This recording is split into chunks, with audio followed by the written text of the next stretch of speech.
şeri Memşe'de, şeri Takkay'da, Rakkay'da her alaneki bir Rojava da her de despekeren Xuyên hat rijadin, Xuyên awil her deri hev. Dijmin digo ve Kobanê bikeve, lê kesayeta hevalê yepekî yepekî ne hat kirandin. Sozdayîna ku hevala barîn dat vê Kobanê de ew soza serkeftin û heya rêya dawiyê. û têrî jî nekir.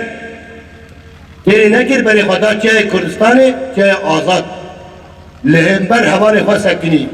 Wekî Şehîd Erdal, Şehîd Berxwedan, Şehîd Kendal li her derê hate kirin. Şehîd Koçer dijmin xwest me bişkîne lê hema nayişkînandin. Ku niha di destpêkê de her kesekî digot ku ma çi îşî me li serî çiyan hê. Partiyên enekesê digotin ti îşî me li Qendîlê li deverê dîn tinene. Lê niha em dibînin Bizrê eskertiyê hatî çandin di nêvgelê Kurda gerîla bû.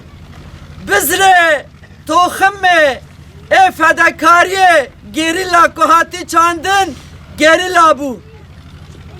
Ser wê esasî dikê derê da fedakarî gerek e gerîla berê xwe dide wê derê.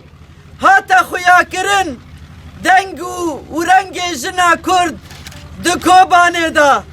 Di şikestina Daeş ku me dît jina Kurd kitana xwe li serê xwe girê da û çongên xwe girê da li hamber de baban sekiniya de babe erdê rawana kirine yek va jî rastiyak bû li xeta xerbî.